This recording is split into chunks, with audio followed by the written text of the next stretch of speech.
greenlighted for good this time? That's a good question. Yeah. Well, I'll certainly tell you whatever I know about Halo. When we were involved in it, it was being produced by Fox and Universal, and as far as I'm aware now, the film rights have expired and they're back with Microsoft again. And, you know, we had a pretty miserable time when the film fell over because, you know, as I explained, it's not a happy moment when a film drops dead on your doorstep. But I also know that, you know, I know that Microsoft felt the same way as well because they care a lot about Halo. I've got a huge amount of respect for Bungie and Microsoft and the way that they've developed that world. And I think they feel a little bit like they've been bitten by the experience of trying to deal with, you know, the Hollywood system and get films made. So I know that, you know, they're looking at what to do with Halo. They're looking at the strategy of games, of how a film might fit into that. So at the moment, we're certainly not involved in any way with any Halo movie, and Microsoft, I think, are very much figuring out what to do next and what they'd like to do with the property. So it's in a sort of a state of abeyance at the moment. Would y'all like to do it if the opportunity ever came up again? I'm as excited about Halo now as I was then. I mean, it's still, you know, it's a terrific game and a terrific universe. So yeah. Neil, is that something you'd still be interested in? I need some, it's like Pete was saying, like, if you put that much effort into something and it collapses, there's a little bit of,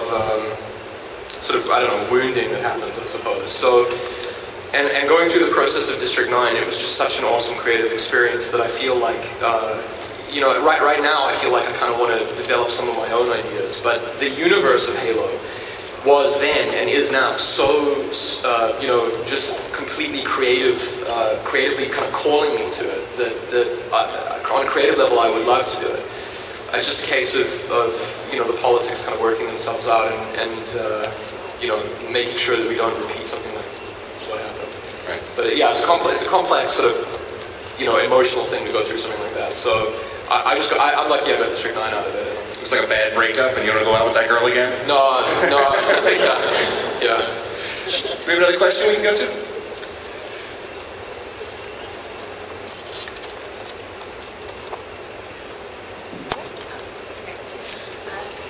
Closer? Okay.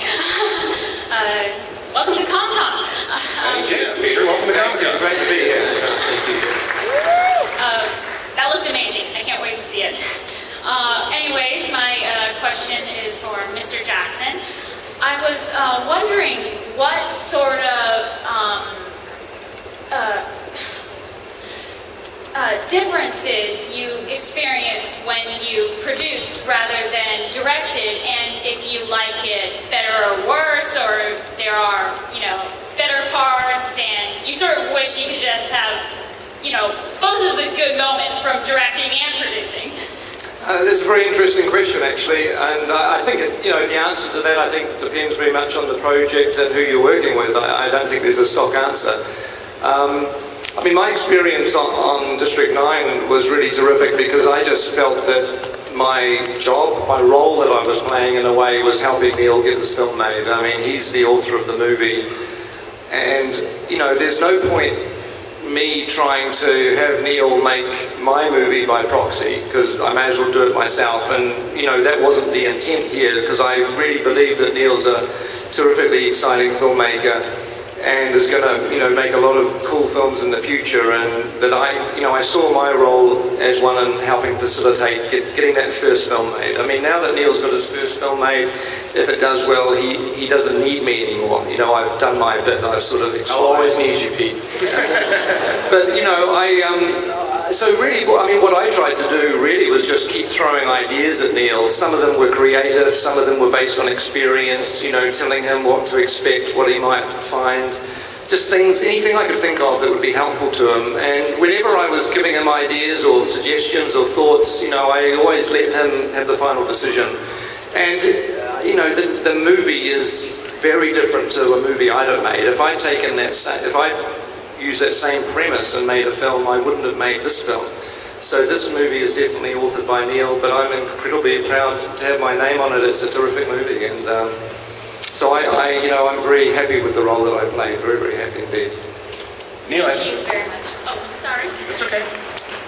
Neil, I think it's to your credit that as spectacular as the effects are and as great as the action is, it never sort of overpowers the story, which I think is the theme and the focus of the film. Is it tempting when you have a little bit more money to work with than you usually do to maybe play with more toys and to lose sight of the story you're trying to tell when you get to dabble with more effects?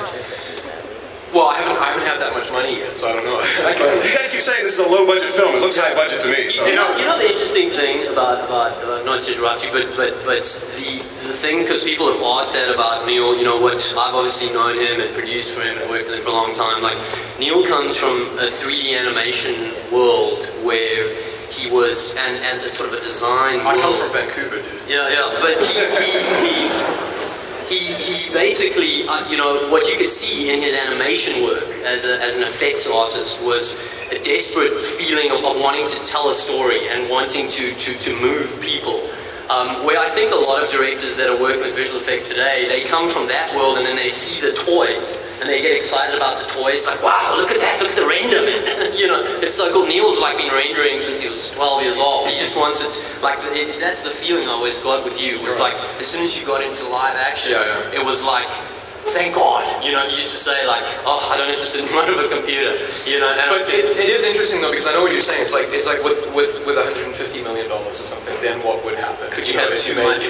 Well, you wouldn't. I mean, you wouldn't have the freedom that you have, because with that sort of money, you get this terrible anxiety, and you have a sense of responsibility, and you start playing it safe.